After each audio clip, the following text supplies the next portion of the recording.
from the high desert in the great American Southwest. Welcome to Coast AM. John, welcome to the program. It's good to have you with us. You're with us.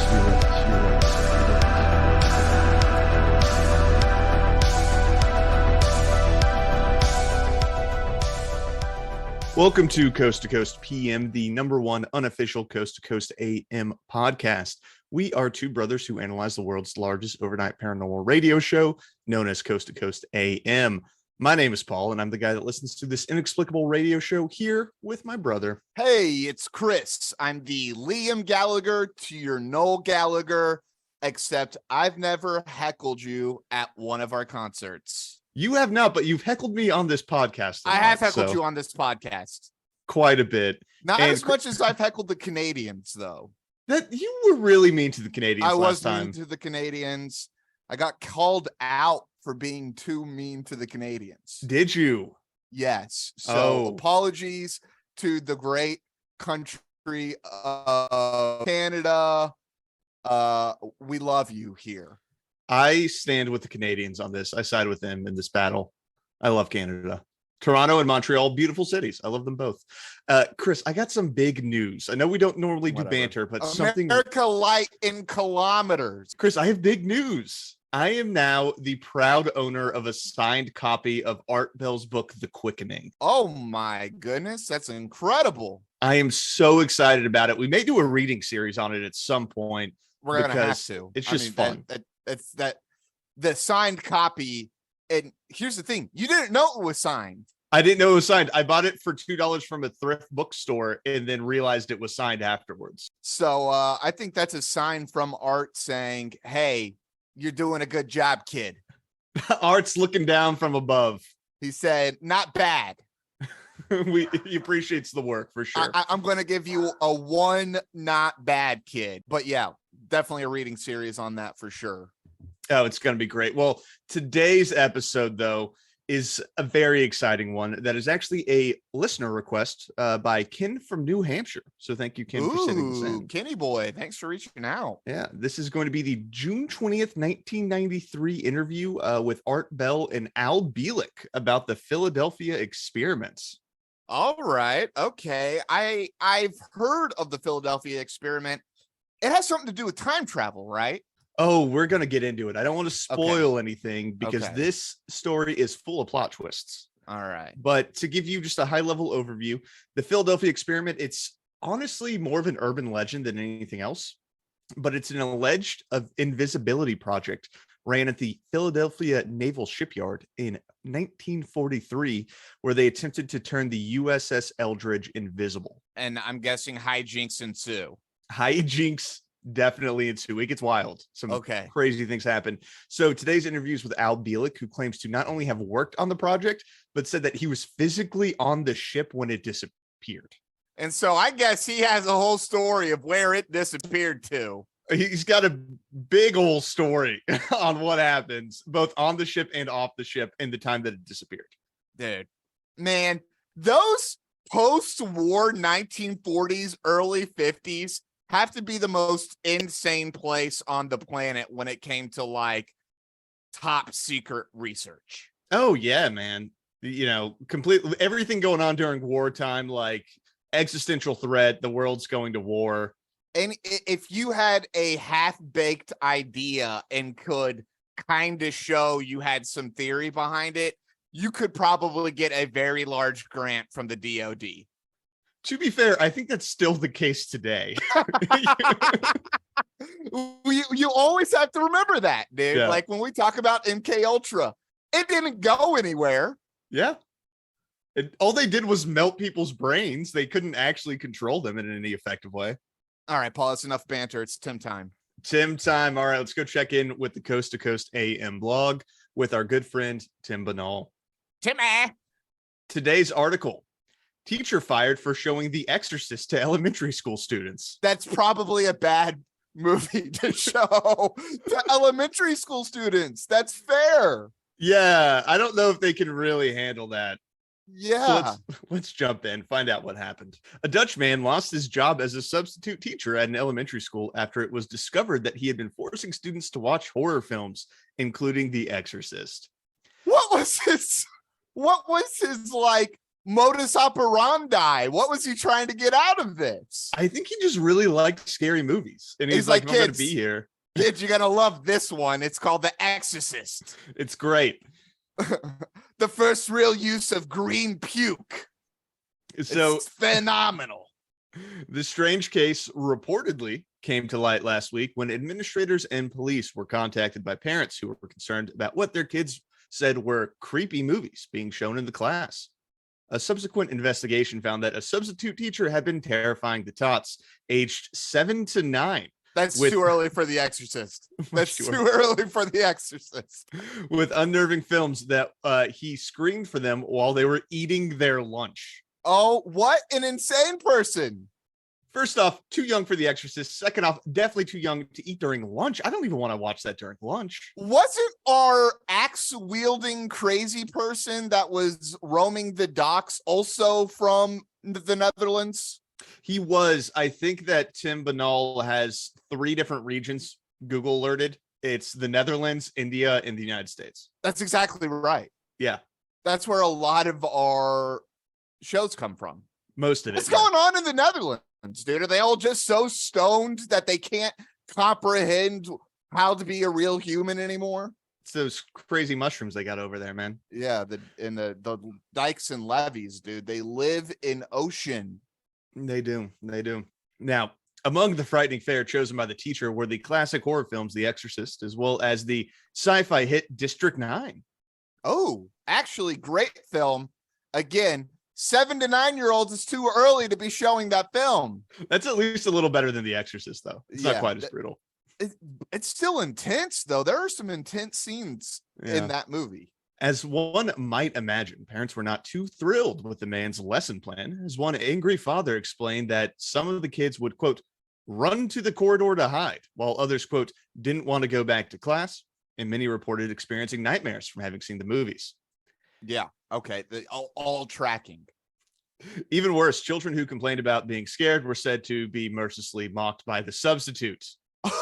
So he's making fun of these scared children while terrorizing them with horror movies. What are you, 7 years old?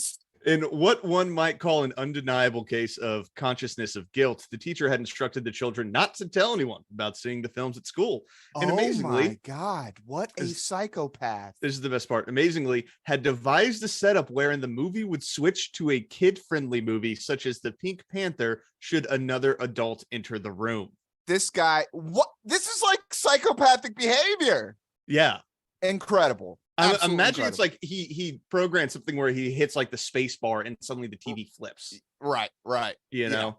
Yeah. Well, because I mean, nobody has VHS or DVDs anymore. It's all streaming. So it's not like it's super hard. He just has a movie playing in the background and then can quickly bring it up. Flip over to it. Yeah.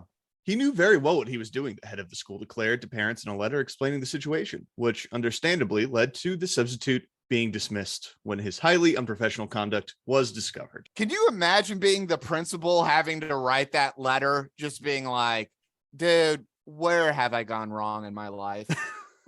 Where I'm having to write a letter that a substitute teacher has been secretly showing your 7-year-old horror films in class and instructing their students not to say anything to their parents. That's messed up, man. That's messed up, dude. I feel bad for the principal, but also like, let's increase those hiring standards. An insane person like that is going to be found out. Well, here's the thing: is it's actually really difficult to hire teachers right now. We're in a bit of a teacher crisis here. That is also true, dude. They're probably, it's like anyone off the street saying that they'll come substitute. They're like, all right, that's fine. Please, we need so much help right now. We need a warm body to sit here and watch these children. So we're probably going to get more of these stories. We may, hopefully not too many more, because they're the future. We got to protect the kids. Dude, Timmy needs to find us a teacher who forces their kids to do Ouija boards in class and seances. That's the dream. Like they use the children to like summon a demon lord or something. That would be quite the Tim Bernal article. So Yeah. when that drops, we will be here for you at Coast to Coast PM to read it. But for today, let's get to our housekeeping, Chris.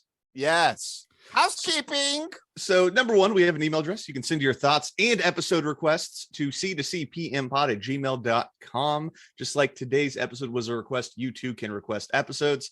If you like the show, please give us 5 stars on Apple Podcasts and Spotify and smash that subscribe button. We drop every Thursday, and that'll make sure you never miss an episode. And thank you to everyone who has told friends about us. We don't advertise or really do anything to promote the podcast. This is 100% organic. So we appreciate all of you. We're actually really bad at promoting, it turns out. We don't know what we're doing, so we need your help. We don't know what we're doing, and we get frustrated easily and stop. Pretty much. That's how it goes. The only thing that we're good at is making this show, and I don't even know how good we're at that. I don't know, man. We'll see. We'll find out today, I guess. Another go at it. And new little segment, listener mail. Listener mail. We got an email from Peter, and Peter wrote in with quite a funny little bit here. Hi, Chris and Paul. I keep hearing you guys talk about buying haunted houses to rent them out to ghost hunters. Instead of Airbnb, you should call it Scare B&B. Thank you for coming to my TED Talk. But I think we should start this business. Yeah. I think there's a demand for haunted house rentals. And Scare B&B is such a good name. That's a great name. It's a great name. So anyways, if we got any investors out there that want to get into Scare B&B, send us an email. Yeah, it's in the show notes. It's in the show notes. All right, let's get to our story for today, the Philadelphia experiment. And I love this story. I'm really glad that our boy Ken from New Hampshire wrote in about this. Let's start at the beginning. When did this Philadelphia experiment thing really kick off? On the Philadelphia experiment and my history with that, the history for the Philadelphia experiment involving not only the USS Eldridge, but some earlier ships in experimentation goes back a long ways. Actually goes back to 1931, when the first experimental considerations of the possibility of making an object invisible were engaged by Dr. Nikola Tesla and Dr. John Hutchinson of the University of Chicago, because the initial staffing, which started in 1933, involved people like Dr. John von Neumann, Albert Einstein, Dr. Alexander, and Dr. Oswald Veblen. They were the 4 original staff members. Al, a lot of the fictional accounts of invisibility, from The Invisible Man, which is a fairly recent movie, to the Philadelphia experiment, and a number of others, all seem to deal with very high-energy electromagnetic fields. That is correct. The original work involved electromagnetics, but it's actually electromagnetics going beyond the range of electromagnetics. So is that even remotely true that these heavy hitters were a part of the Philadelphia experiment? Well, we're going to have to get into whether the Philadelphia experiment was real at the end of this. So it's not even 100% sure that this is a real experiment that happened. We'll get into it at the end. Yeah. Okay. About what the history of the Philadelphia experiment is. But from Al Bieleck's perspective, we got Einstein, we got Tesla, we got Dr. Van Orman, who are all involved in this one experiment. Heavy hitters, dude. Those are all the big names. And here's the thing. Al Bieleck is very convincing because he has the names, he has the dates. He sounds very sciencey through all of this. Oh, really? I was going to say that was actually, like I said, I was like, hold up a second. Like, he's naming names, he's giving dates. He's got some specifics. He did his homework. Yeah. He did his homework on this. So they start out the tests because they want to turn a ship invisible, right? But you can't start with a battleship. You got to start small. So they pull a small ship in to see if they can do like a baby ship before they get to the big boy ship. In any case, they went onward with the research work, and by 1940, they had a fully successful test at the Brooklyn Navy Yard involving a small Navy ship, a tender, and there were 2 ships adjacent, one starboard, one port, which carried most of the heavy equipment, and the balance of the equipment, their special coils and the antenna, were installed on the ship, which was to be made invisible. And the important point of that test was while it was completely successful, there were no personnel on board. It was completely deserted insofar as any people, any personnel of any kind. So they made a smaller ship disappear in when, 1940? 1940. So what they're doing is they're putting basically Tesla coils on the ship, and they have other ships around it that are blasting it with electromagnetic waves, and then that's creating like a bubble that's then causing the ship to disappear. That is incredible. It's a cool story. That's what I think we just said that. If you need to add a weird tech to your lore, go to Tesla. Yeah. Go to Tesla. He did some really weird stuff with electromagnetism. So I don't know. Could you disappear something with a big electromagnetism bubble? Sure, why not? And what they're doing is they're not making the ship like leave in any way, right? What they're typically do is just make it invisible. So the idea is that they're creating an electromagnetic bubble around the ship, and then that's like dispersing the light waves, I guess. So the ship's still there, but you just can't see it, and it's also not detectable by radar. So it's invisible to the naked eye and invisible to radar is ultimately. Got it. Okay. So let's get a little bio on this Al Bieleck, right? So what's his deal? What's he doing with the Philadelphia experiment? This is the George Norrie. How'd you get into this? So we did. We both acquired an education in physics, PhD. I first went to Princeton, then I was transferred to Harvard at Dr. von Neumann's suggestion because I met him at Princeton. Took a PhD from Harvard in the summer of '39, and my brother Duncan from the University of Edinburgh, Scotland, in also the summer of 1939.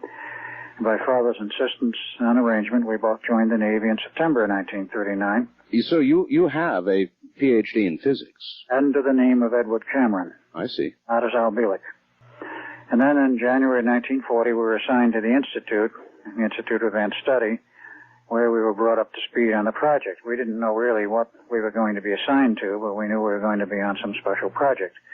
And that's how we became, both Duncan, my brother, and myself, became involved in the Philadelphia experiment. So is any of that true? Did he actually have a PhD in physics? So I don't have a good way of verifying that outside of his own personal bio. Yeah. He does talk about how his name changed.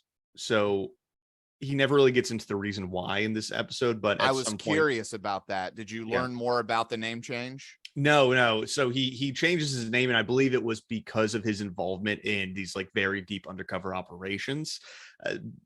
So it's honestly a little sketchy, like why the name change. He doesn't really explain it very well. Okay.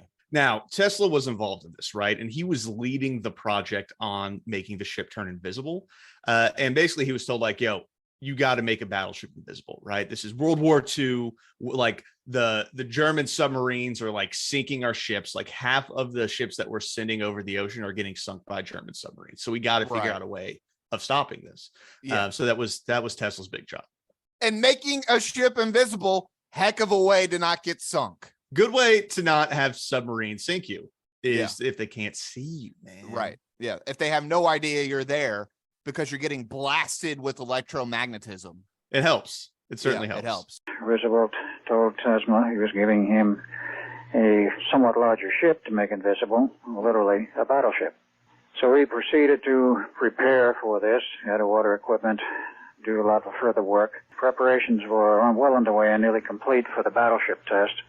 And Tesla was having considerable misgivings about it at that time. He knew because of the extremely high power required, electromagnetic power, that there could be damage to dead sailors because the equipment was going to be on the deck and the rotating fields were very powerful, and any personnel on deck would be exposed to them, and he expected there would be serious problems.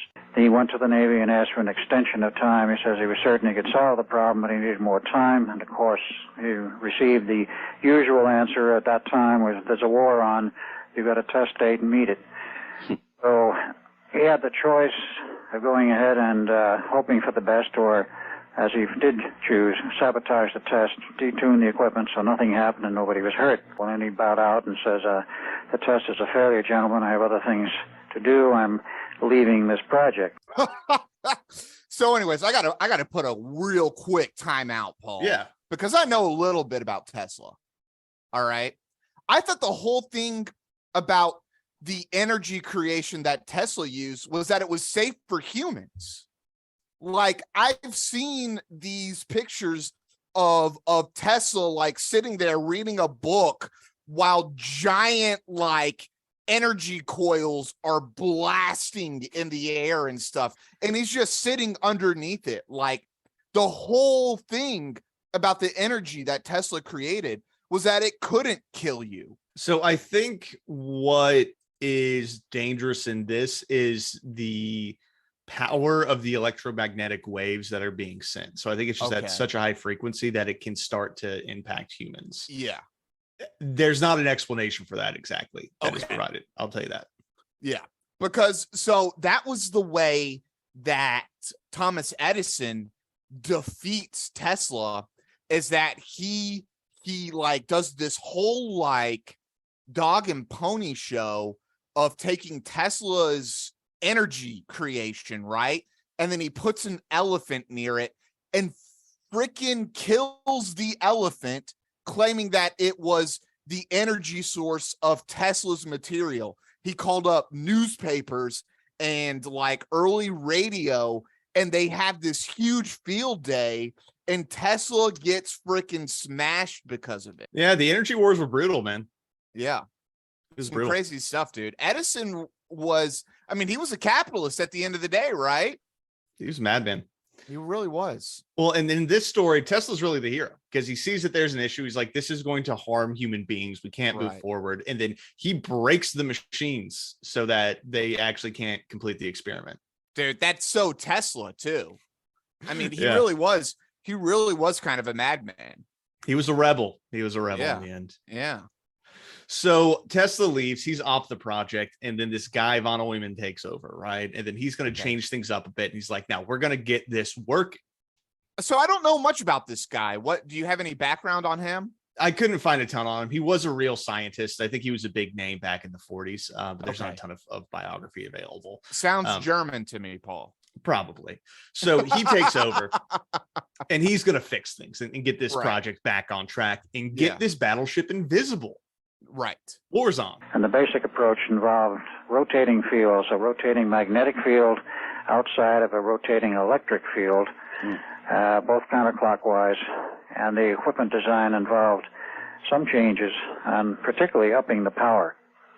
Von Neumann went up to a 2 megawatt power output with a booster on each RF transmitter. I can't say a standard AM transmitter, but a standard transmitter of the day, in which they were pushing the state of the art because the output was 160 megahertz, which was high frequency in those days. So these 4 coils were placed on the deck of the Eldridge, 2 forward, 2 aft, Right. and of course there were 2 in starboard and 2 port, and they were symmetrically arranged around the antenna. Okay. And they were driven with very high-powered current pulses. And there was a certain rate, approximately a 10% duty cycle, and frequency, so that you wound up with a rotating magnetic field. So that was a lot of science there, Paul. That was. And I wanted to include that because of how sciencey he is. And he's Right. sciencey throughout the entire episode. Oh, really? Wow. Yeah. I mean, that's he's pretty dropping impressive. stuff. That's pretty impressive. It was my eyes glazed over a little bit. I'm not going to lie, because he got so sciencey. And here's the thing. I also don't really know if anything that he's talking about works this way. Right. So it's not, it's one of those things where he just throws out so many science facts and you're like, all right, that sounds smart. I don't know enough about electromagnetism to refute anything he just said. Yeah. Well, and when callers call in later and say like, that's not how electromagnetism works, his response is, according to your understanding of electromagnetism. But what he's saying they're basing these theories off of is Einstein's unified field theory, which is Einstein's idea of like a theory of everything, where Right. we have general relativity that says how like big stuff like planets move. We've got quantum mechanics who say how like the little stuff like electrons move. And there's one theory that unifies it all that no one's been able to figure out. According to Bieleck, that has been figured out. And that's how we are able to do this, is using those theories. They're just not sharing the unified theory with everyone. They're just not telling anyone. Well, then you'd lose control of the invisibility procedure. Yeah, I want to know more about the actual Philadelphia experiment. Are we about to get there? We are about to get to it. So they finally actually test this out on a battleship. That's what I want to know, dude. So on the 22nd of July, they were ready for a test, and we were out in the harbor, and we received command by radio to the radio operator to proceed with the test. So we fired up the equipment in the appropriate order, and they ran the test for about 20 minutes. And the ship was invisible to the eye other than for a slight haze in the area where the ship was. It was actually in the water, and it was totally invisible to radar. It just faded right off the radar screen. Did that invisibility occur instantly, or did it sort of phase in slowly, or how did it? Phased in slowly. All right. How would you be able to confine the field to precisely to the mass of the ship, Al, or did you actually take some seawater with you? You took some seawater with you. Ah. That became the concern of Captain Harrison. There, of course, would be some seawater there, right? Because you're still there, right? You, like you said, you're not going anywhere. The boat is still there. You just can't see it, and you can't see it on radar.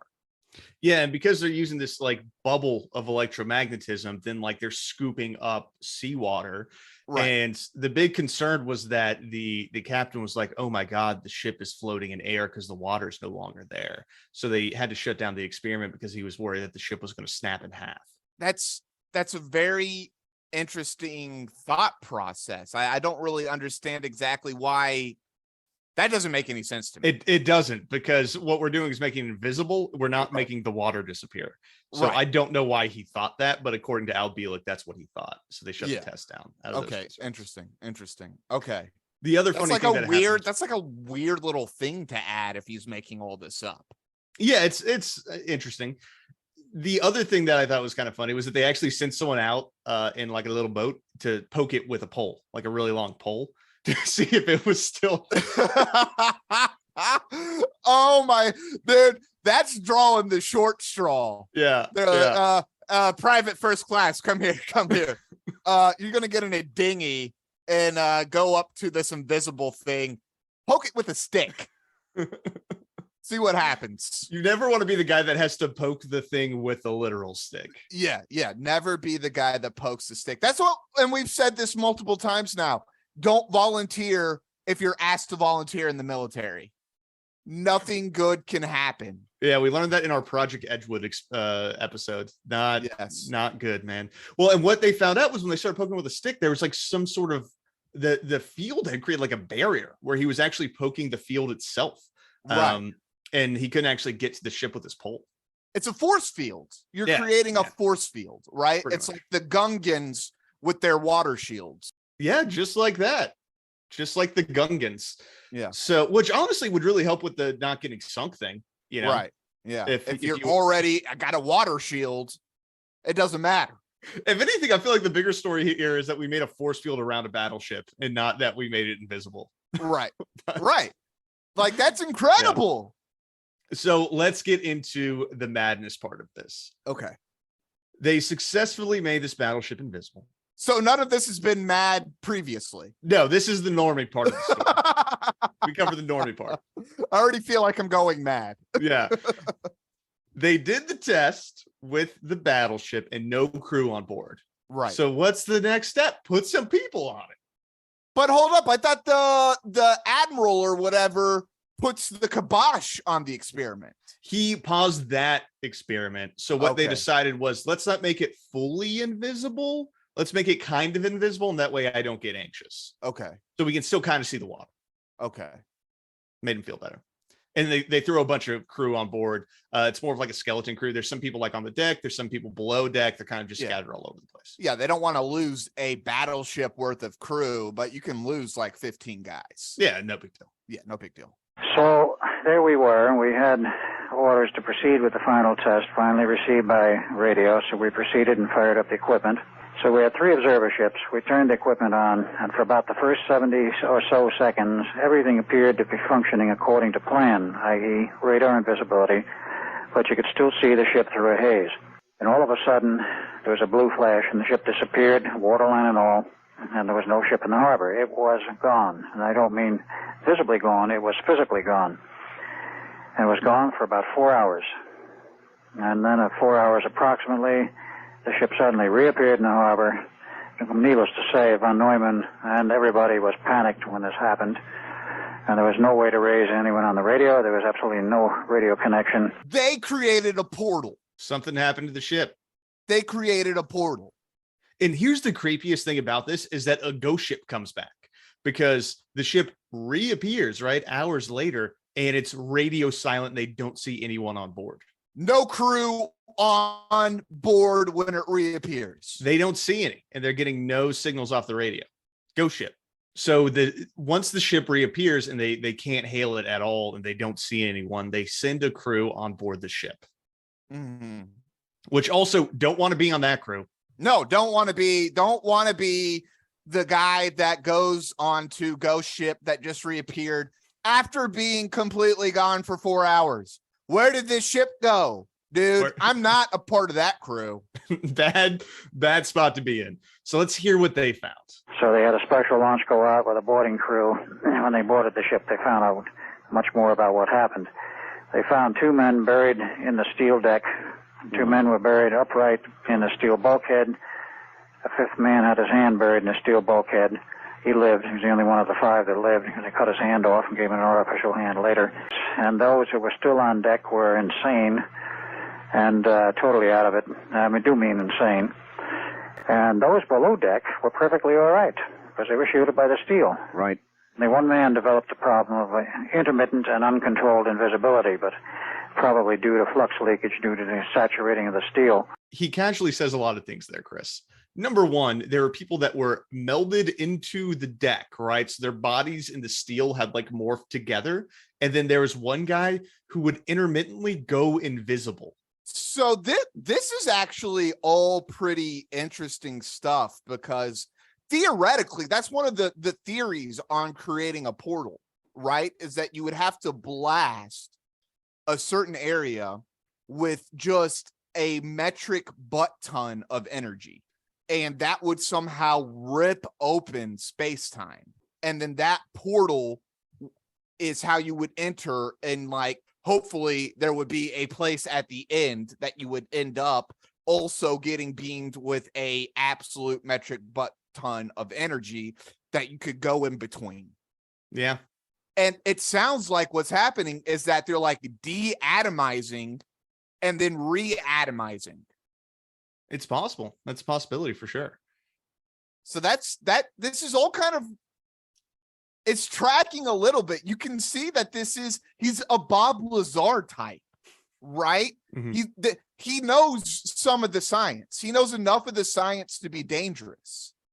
Yeah, to make it believable. That's why this is such an enticing story. Is like, it's interesting too. Yeah, because you made a ship invisible and then people like melded with the bulkhead and then one dude was just phasing in and out of invisibility. Like that's a wild story. That's wild. And like one guy doesn't come with a hand. Mm-hmm. Like that's all very interesting stuff. It is. It's all very interesting stuff. And like I said, kind of in the theories on what is happening when you're like blasting this high energy, you are essentially de-atomizing and then re-atomizing. Yeah, what happens if it's off by a couple, centimeters, then suddenly you're in the steel. Yeah, you're inside the steel, or your hand doesn't make it. Yeah, which is a bummer. Yeah. So to your question, Chris, where did the ship go? Where did the ship go? What happened? You were on board. Where'd that ship go? What happened to us? That is Duncan and I. Yes.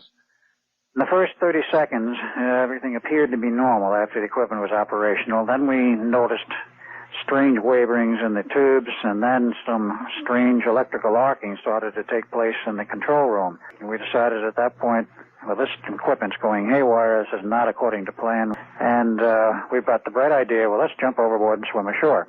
We were both good swimmers. So we did jump overboard. Now, I must state that at that point, we could see nothing beyond the railing of the ship. It was just a gray fog, if you will. We jumped overboard. We never hit the water. We didn't know what was happening, but we started to fall and fall and fall through what appeared to be or felt like a tunnel of some kind. and eventually we wound up standing on our feet on dry land at night on the inside perimeter of a military base. There's a chain link fence immediately to our back. And suddenly there was a bright searchlight beaming down on us from what was obviously a helicopter overhead. What? Yeah.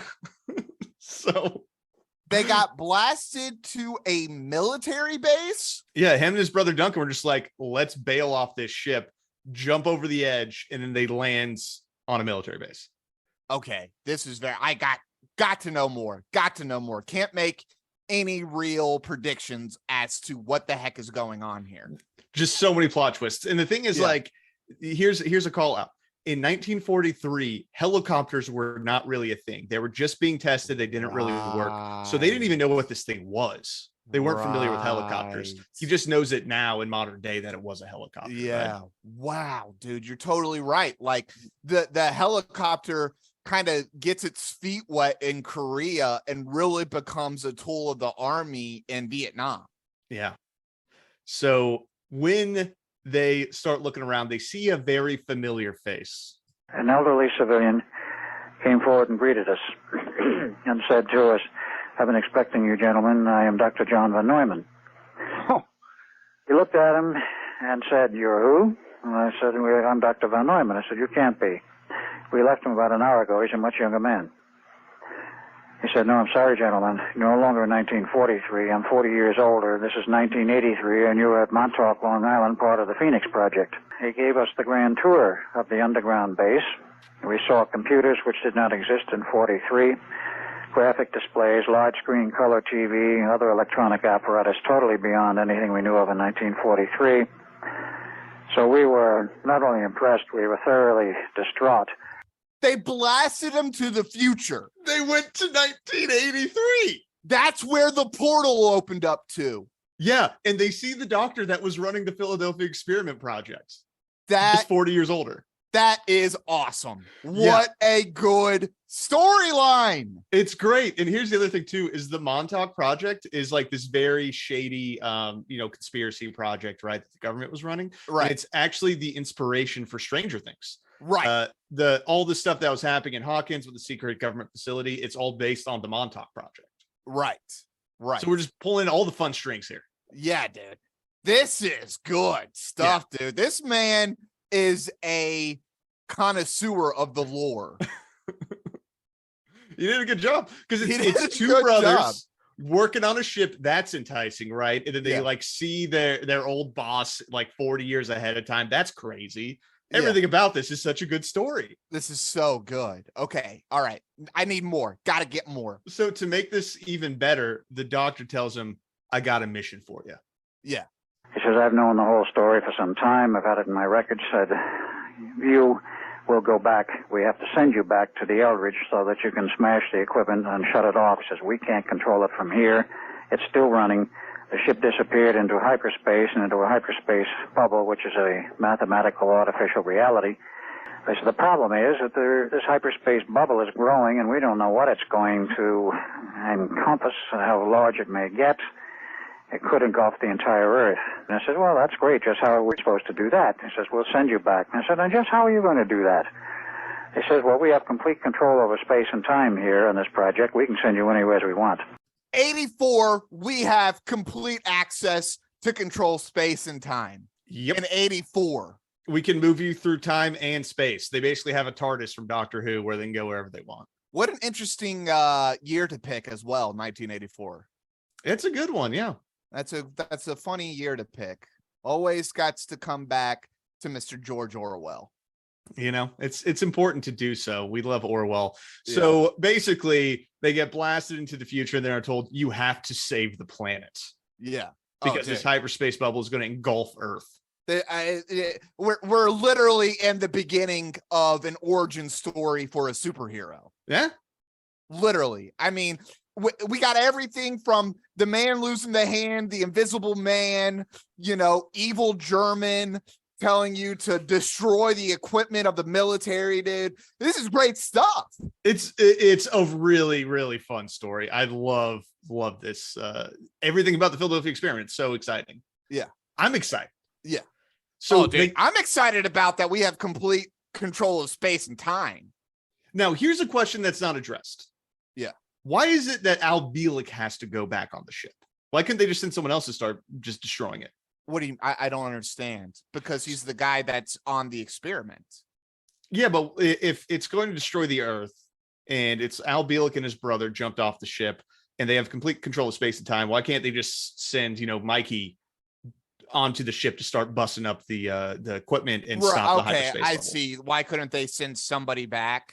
Yeah, why does it have to be Al Bieleck? Yeah, interesting. I don't It's know. not Maybe, addressed. yeah, well, so there could be some kind of weird thing where they had to have somebody on the original experiment to not manipulate space and time or something like that. Some sort of timeline.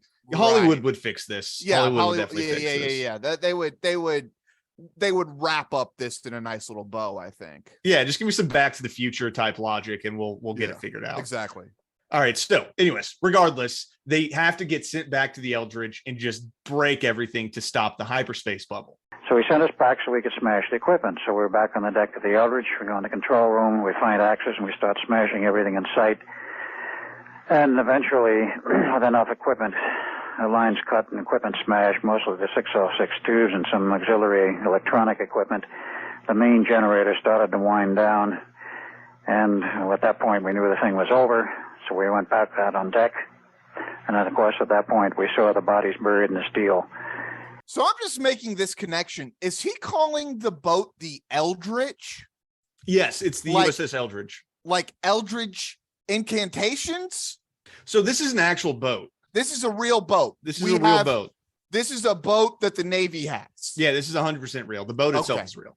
Right. It's the USS Eldridge. I don't know the origins of its name.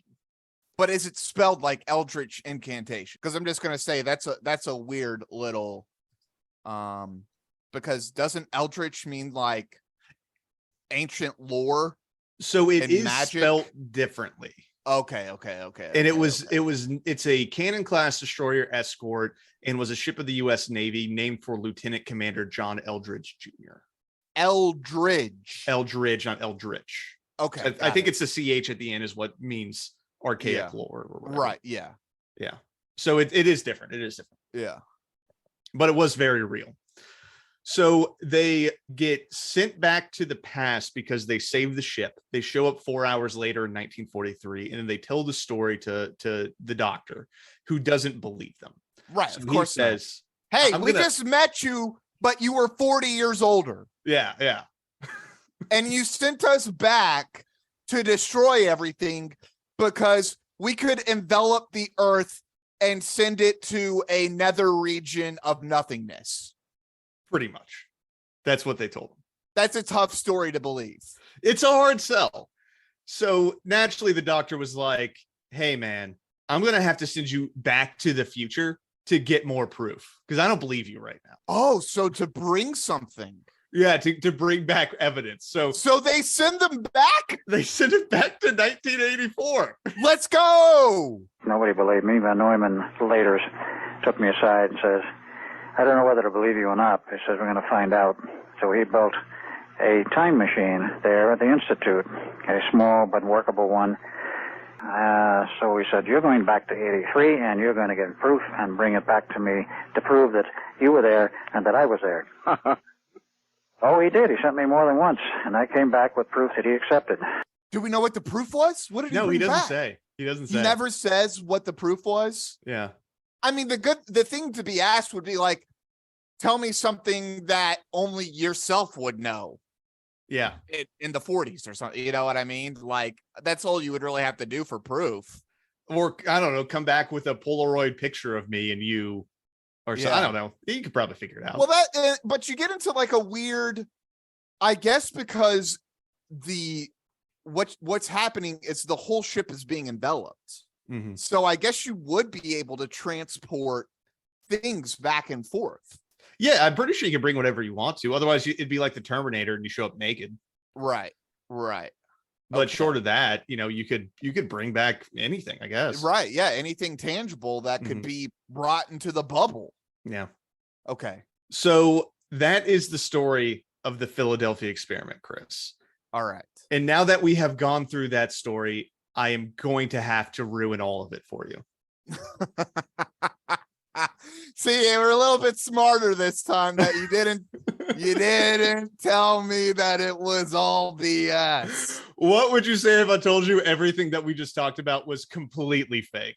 Oh, I'm going to be disappointed. I will, because I was really excited about man sent back to the future to save Earth from being enveloped in a giant Tesla coil wave and sent into another region of space and time that doesn't actually exist, but exists because of this experiment.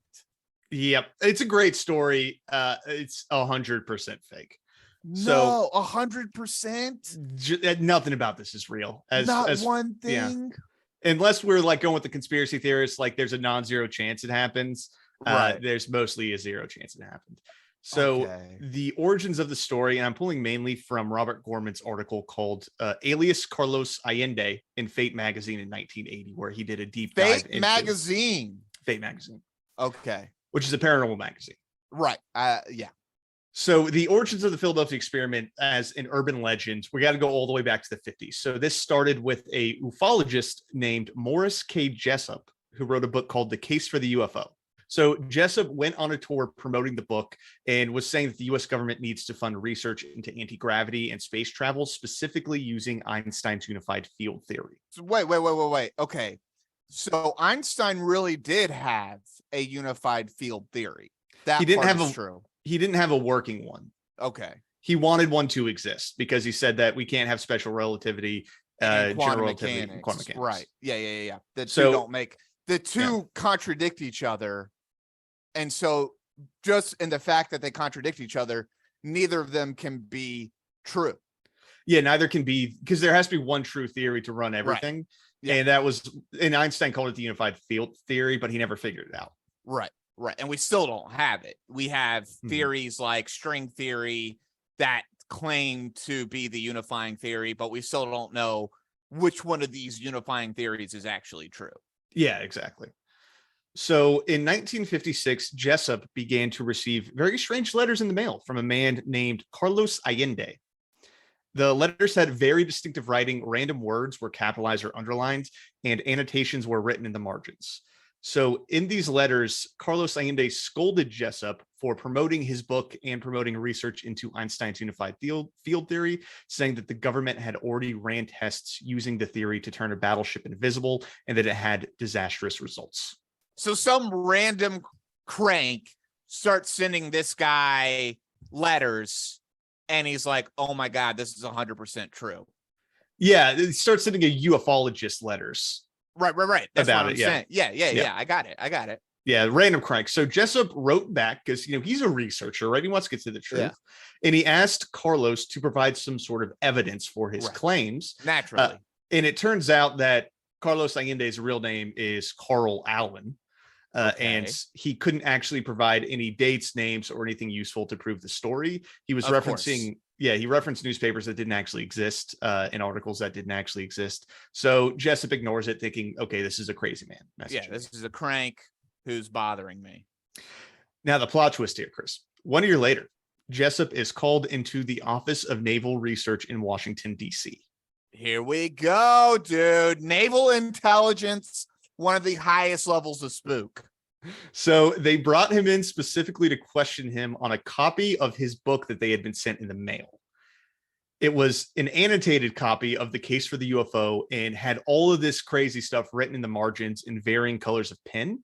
And inside of the annotations is a conversation between 3 different people. There's a Mr. A, a Mr. B, and a Jimmy, spelled Jemi, who made references to the Philadelphia experiment and generally showed their contempt for human beings while validating that all these like anti-gravity theories are real, but humans are too stupid to actually figure it out. But Jessup didn't write all that in the book. It was somebody else. It was someone else who wrote it in his book and then mailed it to the Office of Naval Research.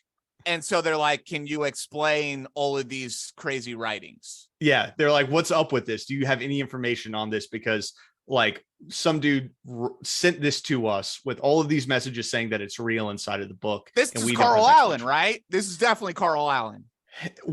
So the intention of the book is that 3 aliens are writing in the margins, talking shit about humans and saying that all these theories are real.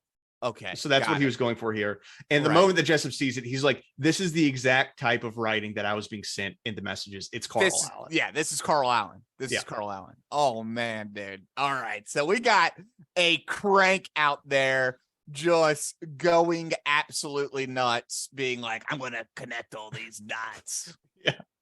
So the Office of Naval Research hires a consulting company called the Vero Corporation to make copies of the annotated version of the case for the UFO so they could do research into it. Because at the time, apparently, the Navy was drawing on any strings to try and get an edge in the Cold War, including a crank who sent them a book.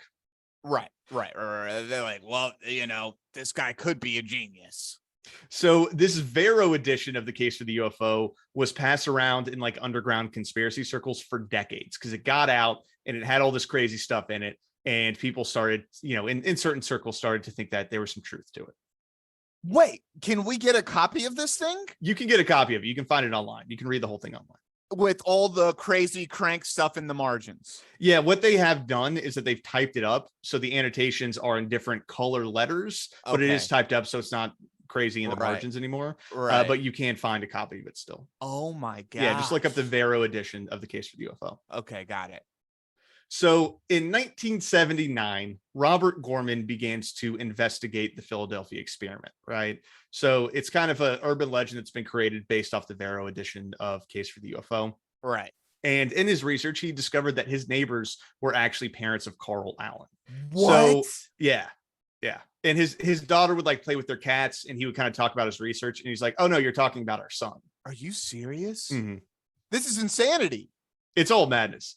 So the Allen family provides correspondence written from their son that matched the Vero edition in style and general crankness.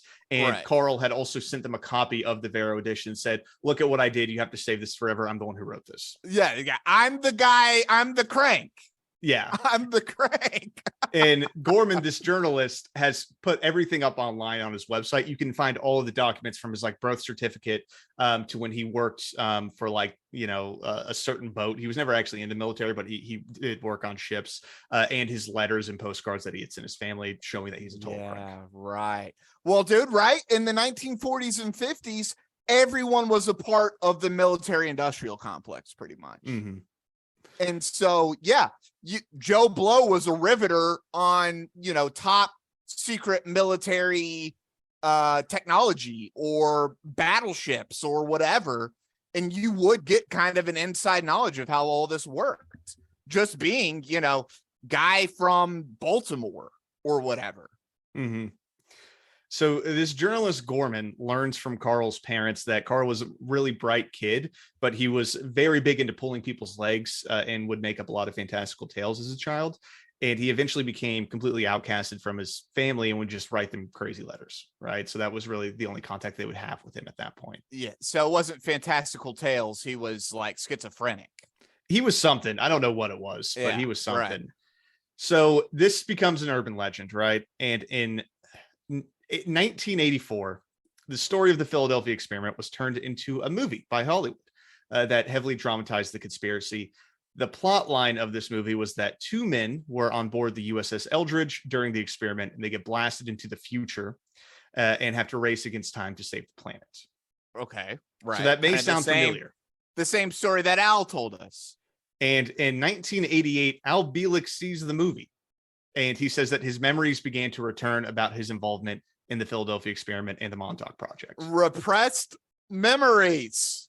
And Al goes public with the story in 1989 and began speaking at UFO conventions across the country. And this is according to his own website. He had no recollection of this until after he saw the movie in 88.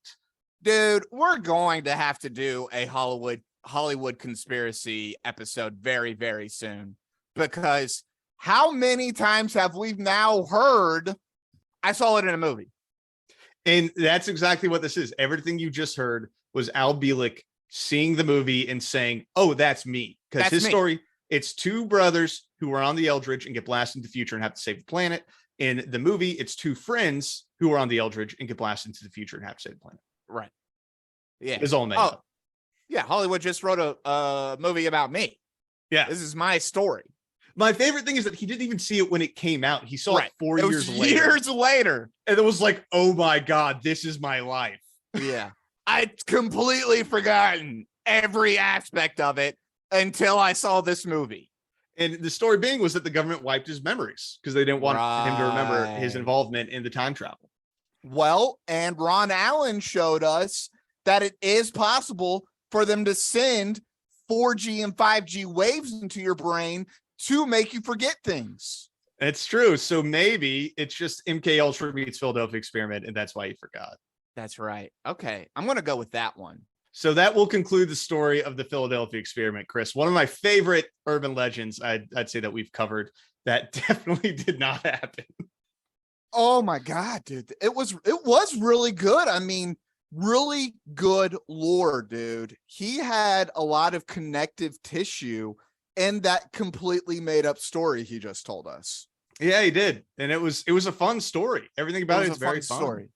It was a fun story told pretty convincingly with dates, names, places. I mean, hard facts that end up not being that hard, actually. Yeah. And apparently the USS Eldridge could not have been in harbor at the time that Al Bieleck says it was. It was out doing war things. Yeah. They weren't just like It was taking their World War destroyers. II. Yeah, they weren't taking their destroyers out of the battlefield and being like, let's just run tests on it for a while. Like they needed those out this there. ship that we absolutely need to keep people safe and, use as a transport protector ship. Yeah, we're going to use it on an experiment to blast energy at it and maybe create a portal. Just see what happens. Let's just see what happens. Well, Chris, on a scale of 1 to 5 invisible battleships, what do you give the story of the Philadelphia Experiment?